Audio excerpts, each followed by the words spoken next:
Hey, it's James from Marketing for Restaurants here. Welcome to episode 99 of Secret Sauce, the restaurant marketing podcast, using LinkedIn to build your restaurant's profitability. Some restaurants are quiet, lose money, and the owner works 70 hours a week. Other restaurants are busy, profitable, and the owners work a few hours a day. What's the difference? They have a secret sauce. Join James from Marketing for Restaurants as he helps you come up with your recipe for restaurant success. Your secret sauce.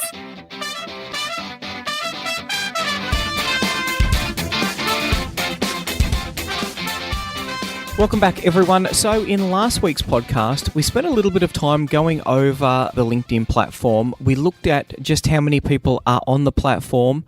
We looked at some of the things that you can do with LinkedIn and why you would want to do them. So we want to continue on with the work that you were doing last week with your profile. So hopefully you've got a profile now that's looking pretty good. There'll be some photos in there. There'll be a description about what it is that you do, why you do it, what you're trying to achieve, your skill sets, the big highlights in your life, so that when people look at your profile, they've got a bit more information that they can use about you. There's a few things that we'll want to spend a little bit of time thinking about in your profile before we actually start posting some stuff up. So one of the things I think is really important is your education section. If you've got a strong education background, then you want to put that in. Where did you train? It's important for LinkedIn to know that. It'll then it uses that as part of the algorithm to people it might recommend to you. It's one of the things that I find really amazing. Some people who have had significant training in, really well regarded institutions, and they don't even have that on their LinkedIn profile. They don't have it on their website. It's never really a part of the story that they tell. Well, that is part of who you are. And on top of that, if you went to a place that was quite reputable, that's one of the reasons why those places charge the big fees.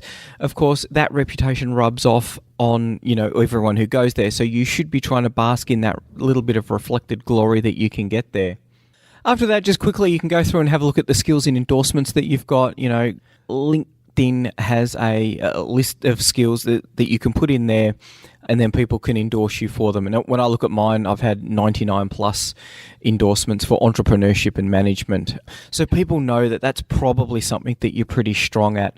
And one of the other issues that you'll have, though, of course, is that headhunters and recruiting firms will then look through for people who've got those sort of skills. So it's one of the things that you might want to think about when you're looking at the skills and endorsements.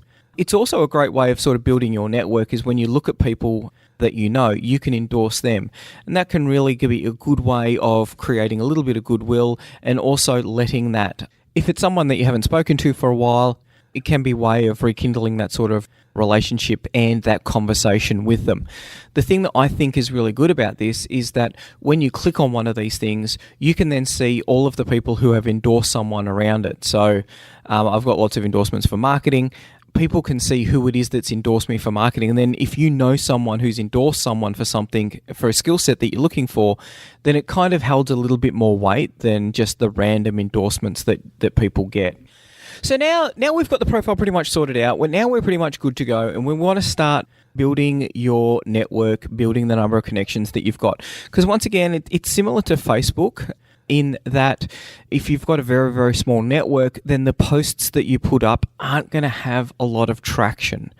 The things that resonate with the people in your network are going to have a lot more traction if there's a lot more people in your network, because you sort of get a little bit of an echo chamber going when people who know you and also know the people who have reacted to one of your posts are going to be much more likely to see that there's some interest going on with a post that you've put up. I know that sounds a little bit complicated. Let's just try and focus on building the number of connections that you've got. So when you click on My Network, so I'm talking about the desktop here, it works a little bit different on the mobile, still quite similar. I'm using it on the desktop at the moment though. It will have recommended for you, and these are people who LinkedIn will kind of thinks that you probably know this person. And it'll tell you, what it is that they do, who it is. It'll show you that profile photo. Remember when we said that it was really important? I'm looking at a sommelier at the moment, and you can see he's got a couple of bottles of wine there, and he's filling one of them up. That's the perfect kind of photo that you would want for a sommelier, I think. Now, LinkedIn gets these recommendations from all of the information that you've put in to your profile. So where you've worked, what your interests are, what your job role is, what school you went to. And the other thing that it does a really good job of using is your mutual connections. So I can see there's an independent food writer who I don't know, but it says that we have 32 mutual connections. There are a lot of people out there who will use LinkedIn just to link up with people that they know. And look, I used to be like that as well. I would get LinkedIn connections from people who I didn't know, and I would just completely ignore them. Now, I've got to say that is probably changing a little bit. What I use LinkedIn for is building up a network of people who I want to be able to communicate with within the industry.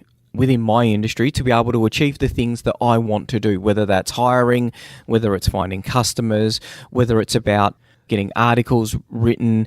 There's a whole range of things that you can use LinkedIn for. And that's one of the things, think about your public relations strategy. LinkedIn can be really powerful with that.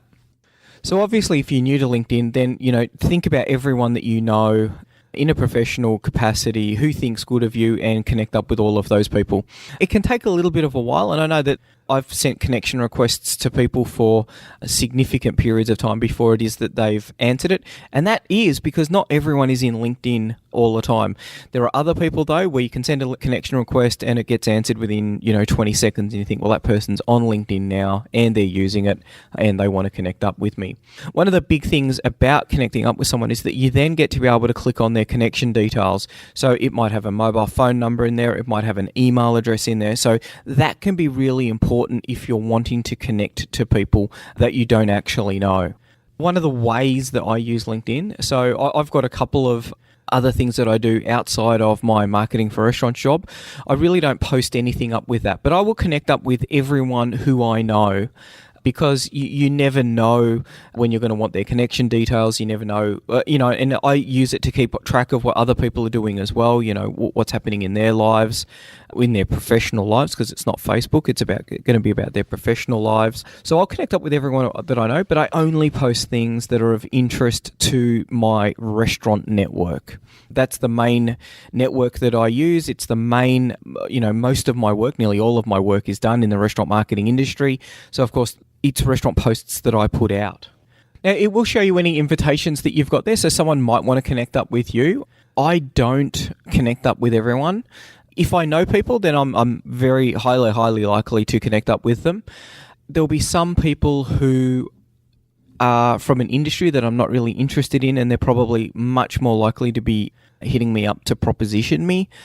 Life coaches, I'm looking at you. There's so many life coaches out there who will... You connect up with them and then they'll just spam you. Oh, hello.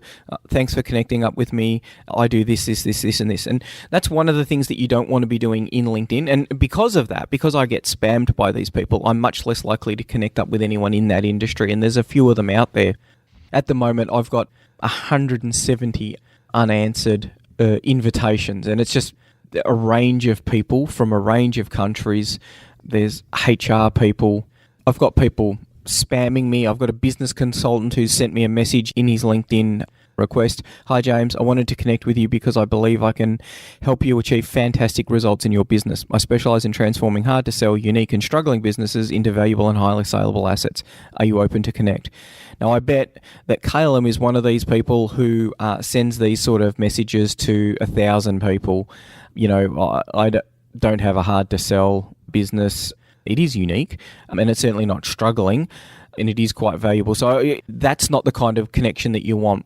It does highlight, though, something that I think is really important. I like to send a message with all of the invitations that I send out. Hello, blah, I do this. I know that you do that. I would really like to connect up with you so that we could work on this. Now, that would be one of the things that I would do with some of my connection requests. Not all of them, but if there's a specific reason that I'm connecting up with someone, I would do that quite frequently. Now, you can only do that on the desktop, on the website. On your mobile phone, it doesn't work quite so well. It just sends off the connection. Putting that message in can make a really big difference. So the people that I really, really want to connect with, I'll make sure that I do it on the website and that I can send that little bit of a message out there to people. When you send that message, you can't send a huge amount. I think it's only about 300 characters that you can put in there. So you need to be fairly quick in the message that you're going to be sending, or you want it to be brief. But I think if they know you, it's kind of a no-brainer. If you don't know them, then why is it that you want to connect? What is it that you've got in common with them? And, just let them know what you're trying to achieve and why it is that you're trying to connect up with them. One of the things that you want to be working towards is getting to more than 500 connections. That's a really good number because LinkedIn, when it shows people your profile, they have to really dig into it to find out how many connections you've got if it's over 500.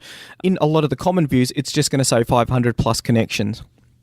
If you're below 500, then it kind of like people are going to know how many people it is that you know. So it's good to aim for 500. For the people that we do some of our marketing coaching with, when we're focusing on LinkedIn, I always say don't spend a huge amount of time on it. I put a little post-it note on someone's monitor, LinkedIn, and they're just working towards, sending 20 requests a day. It takes only 5 minutes. They'll think about the people that they've dealt with in the last 24 hours, and they'll go through the suggestions that LinkedIn comes up with. Boom, boom, boom, boom, boom. It doesn't take long, and you can really start getting some momentum in building up your network. Once they become a connection, of course, then you can start messaging them. And LinkedIn's pretty cool in the way it'll tell you whether someone's online or whether they're available on their mobile. So that can make a really big difference when you're trying to communicate with someone and you're using LinkedIn messaging to do that. I've had some really good success with some, fairly powerful people, particularly some of the podcast guests that I've wanted to talk to. I've been able to find them in LinkedIn, send them that connection request. Once they've connected up with me, and if it's going to be a podcast guest, I usually put a message in there. I can then start pinging them a few messages and we can start organising the time that we're going to put together the podcast. And that's one of the things that's really cool. And it's good to send that when they're online because the little message pops up for you. So when you look at the messaging part of LinkedIn, it'll have all of your messages in your inbox, and there's a little solid green circle next to their name if they're on the website, and if they're on mobile, it's a green circle with a white circle inside it. Because we use LinkedIn a lot for a lot of restaurants around corporate, you might come up with a list of, say, 50 businesses that you would like to do their corporate catering for, so either catering or you would like them to host events there. One of the things that I can think is really powerful is you can actually do a search. There's a little search box up there, and you can search by people who work at an organisation. So what I'll do is I will often, if there's a company I want to work with, I'm happy working here.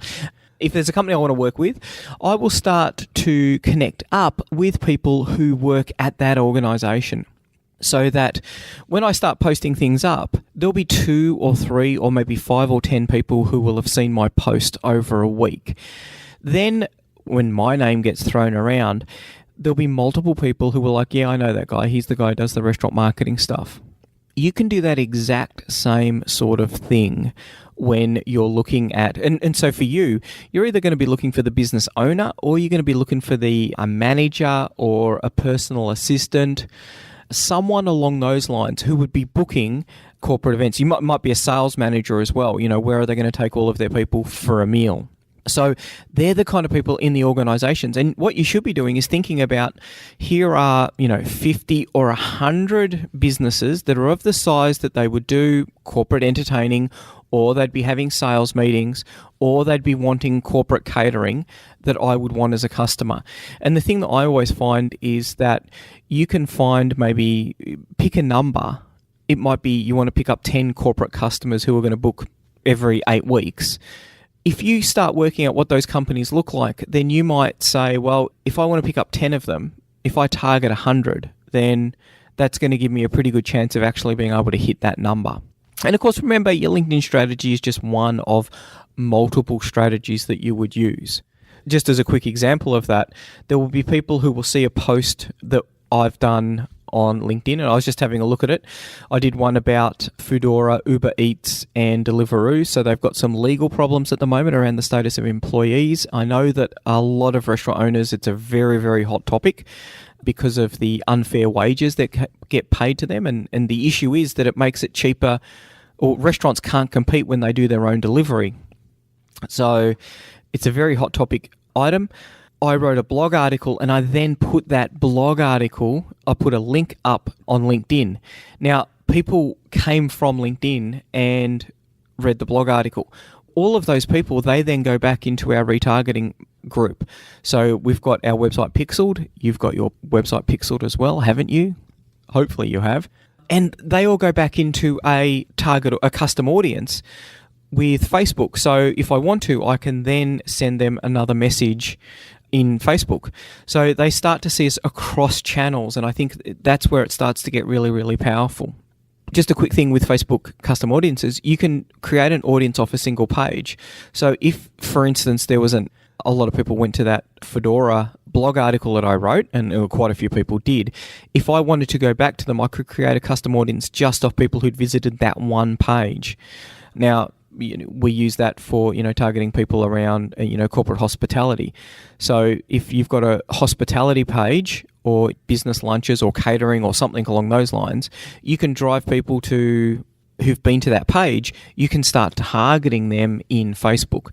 That can be really powerful. You can also do it in Google. We just find it a little bit more expensive in Google, a lot more cost effective in Facebook is what we've found.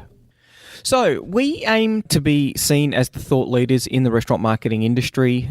That's why a lot of our research goes into developing areas. So particularly, things like innovation and creativity, delivery, online ordering, these sort of things. The definition that we sort of run with is an individual or company that is recognized as an authority in the specialized field and whose expertise is sought and often rewarded. So to be a thought leader, you want to be sort of creating that kind of persona. Now, this is one of the things that we use LinkedIn for.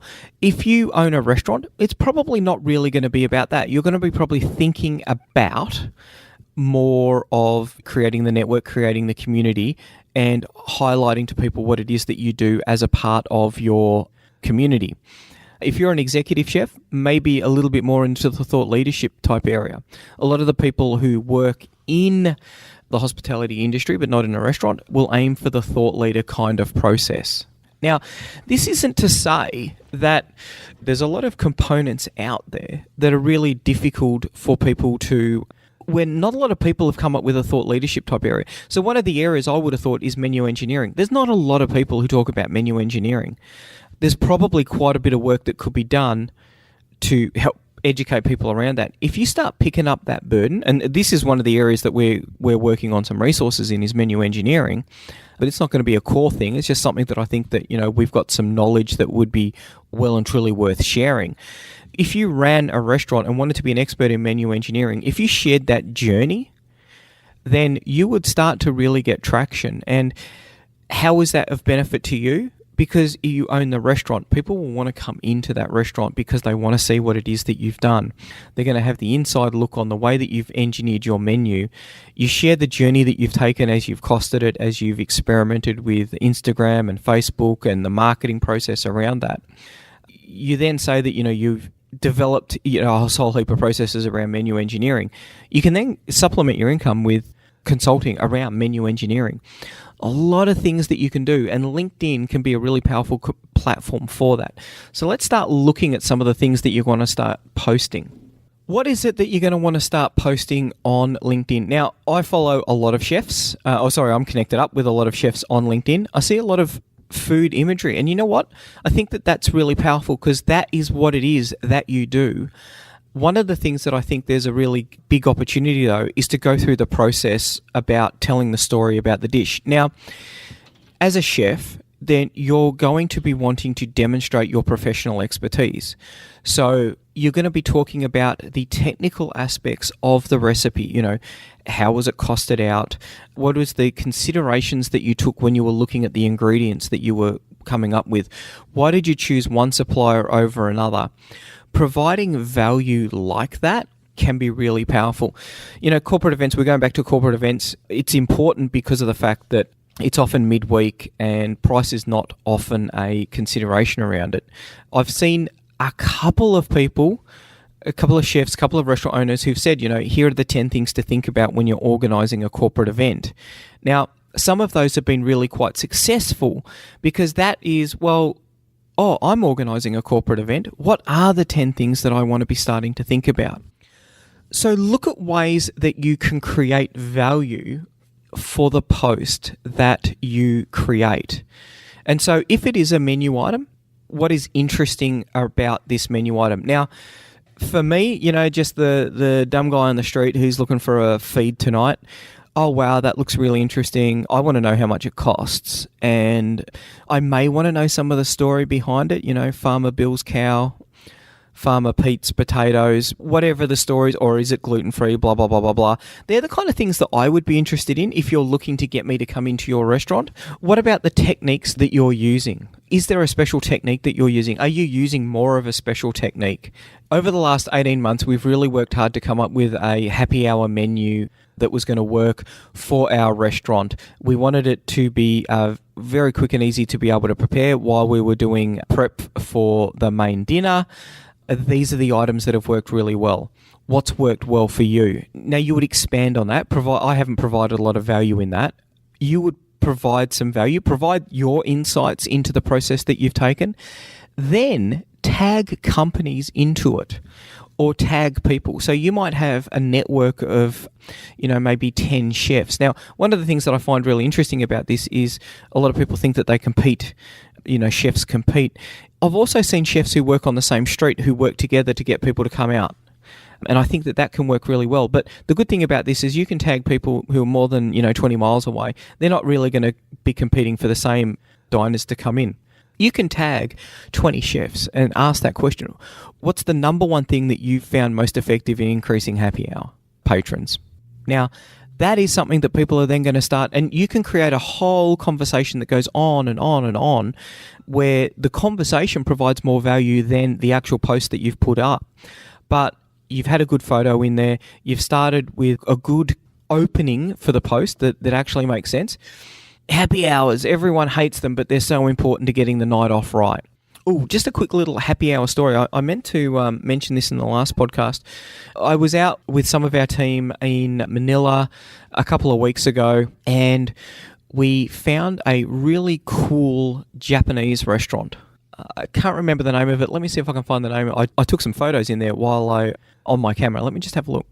I didn't include a photo. I try and take a photo of the name of the restaurant so I can remember it.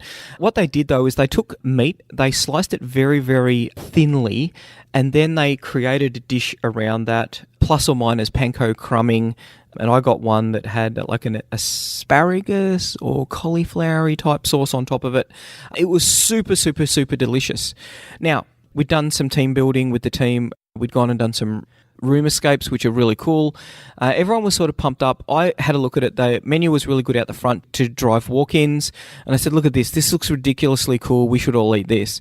Now, there was no one in the restaurant. It was pretty early. It was probably 6:30. Well, it's not that early, really. There was no one in the restaurant. And it was like, and people were like, we got to be able to find somewhere else. And I said, no, let's go in here. This will be cool. I want to try this out. It looks really good. Now, we went in there and we were the really good customer. We were loud, we were laughing, we're having a few drinks. And the thing that I found really amazing, because the guys were joking about how quiet it was and whether it was going to be worthwhile going in there. We went in there, we were loud, we were having a really good time, we were excited about the food. And the restaurant was probably about half full within 20 minutes of us getting there. And that was just because people were coming by, they were hearing the commotion going on, and and the food looked really amazing, that they had pictures of the food out the front. That's why happy hour is really important. And it was good because our whole team saw that and they just thought, wow, this is a really good testament of just how powerful a happy hour is. So let's move on. Sorry about that little tiny detour. Let's move on to back to our post. We talked about tagging people in. You can tag companies as well. I'll often tag companies in posts that I'm putting up. And hashtags as well. I'll put in hashtag restaurants, hashtag marketing, whatever it is that we're talking about. I'm not too sure how the LinkedIn algorithm works. I think it does use the hashtags. I know we've done testing on that with Facebook, and hashtags don't work. Well, they didn't work probably 6 months ago when we last tested it. But, it can't hurt. So I'll put a couple of hashtags in there at the end of it. But yeah, like a lot of your marketing, think about the first line. That's the line that people are going to see. You want them to click the see more, and you really want them to comment on it or share it even better. I find that posts that list things work really, really well. So one of the posts that you might want to try is, 7 things that we've tried, or the 7 best, or, 7 ideas that won't work. Be a little bit creative with it. Tag some people, tag some companies. Make sure you got a picture. Once again, coming back to the picture story that we talked about, I think it's important to make sure that you've got good pictures in there. It really does drive that engagement. One thing that I find really interesting as well, and I have seen it with people who've outsourced their LinkedIn, and I think that this is completely bizarre. There was a guy who actually ran a company that did LinkedIn training, and he had his team running his LinkedIn training. One of the things that was interesting was that obviously in the job description, it was just putting a post up every day. They put these random posts up. They were pretty innocuous, pretty bland, pretty boring, and people would ask questions in it of him, and there was no answer. You work so hard to try and create some engagement with your posts. When someone says something, make sure you go in there and say, yes, answer the question, answer question back, keep the conversation, keep that dialogue alive. I think that's an important thing as well. Now, of course, we've only talked about photos. You can do videos. So you can upload videos to LinkedIn, and that works really well as well. One of the things I think is a good idea is to make sure that you put some captions in there. It's a little bit tricky to do. I've got to tell you, it is tricky to do. So you've got to create what's called an SRT file. I'm not even sure what that stands for, but Facebook can do it automatically. It's a long and complicated process.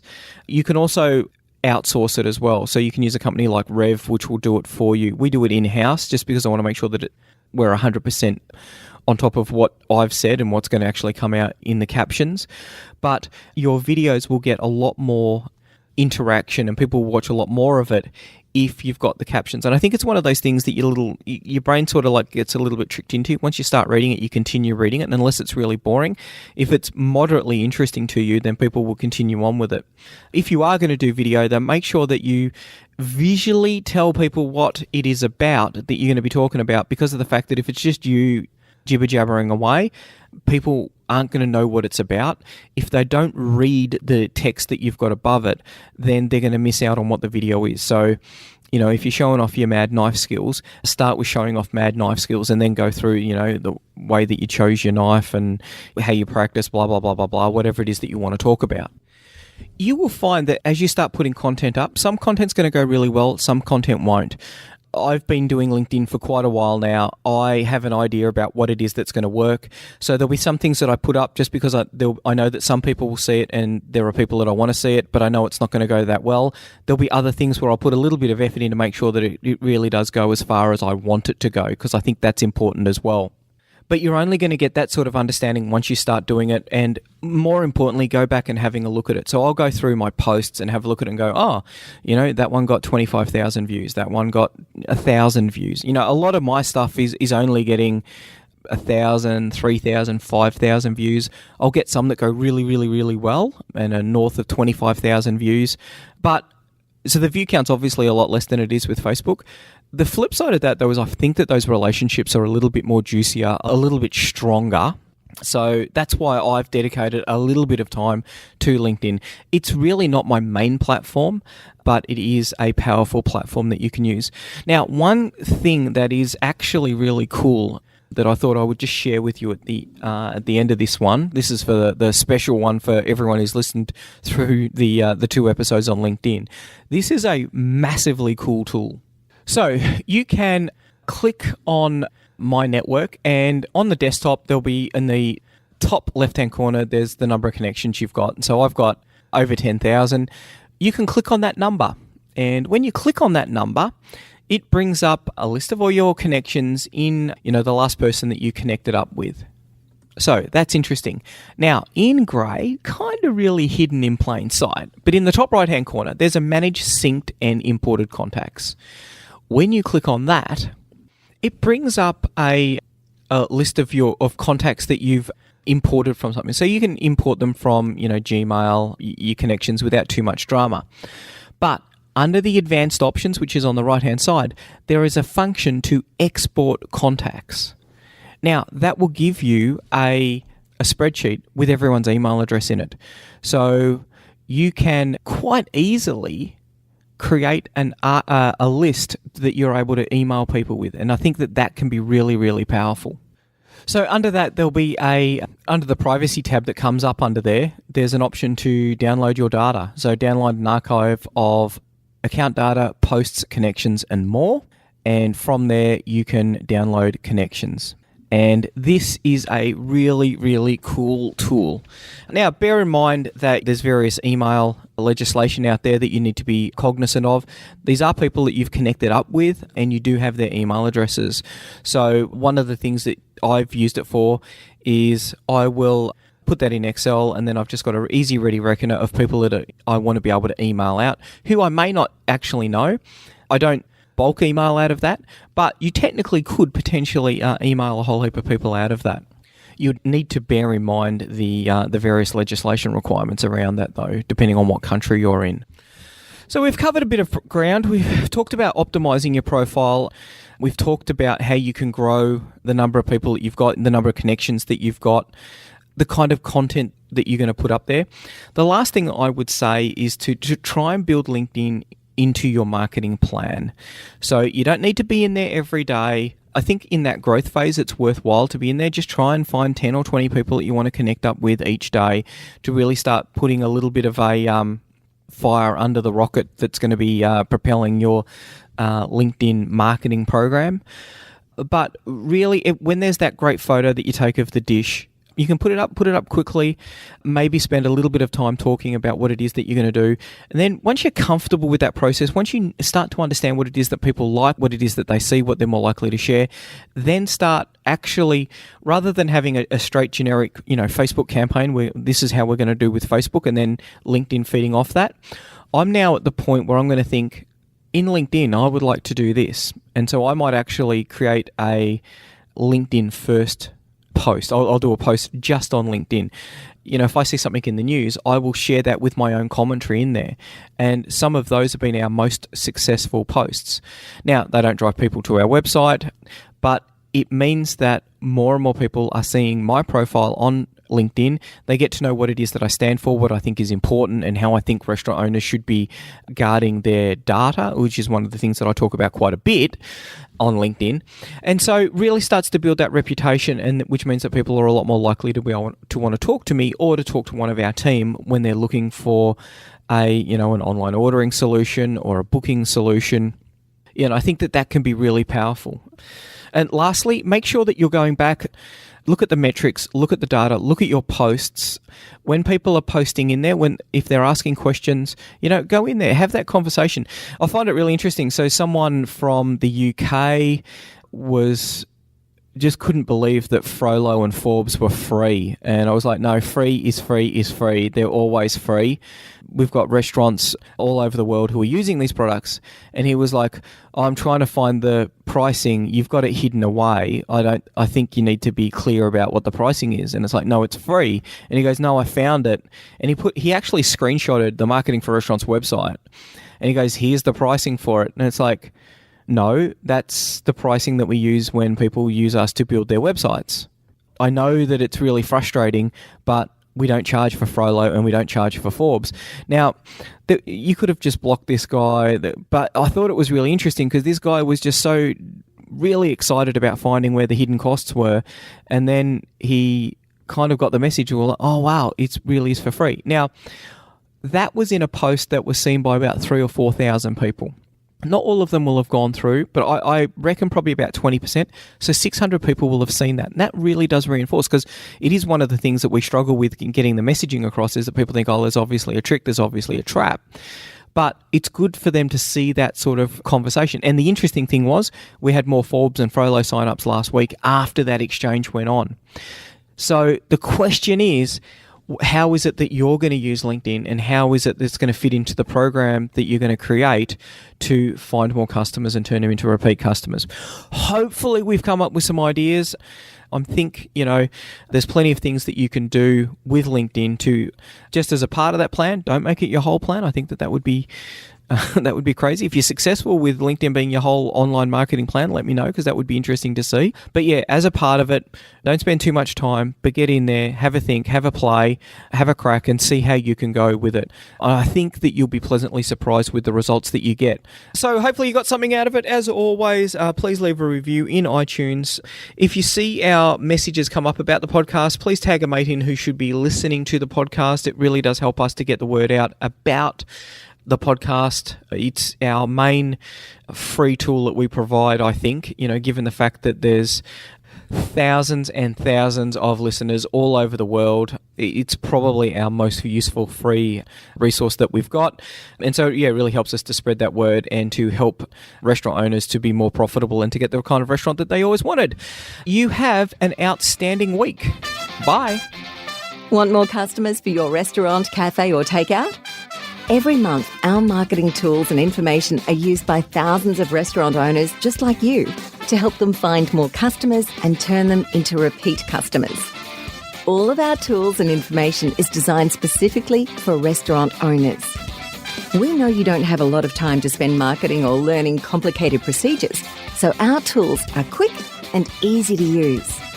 If you're looking to increase your revenue and profits or want to work less hours, check out marketingforrestaurants.com.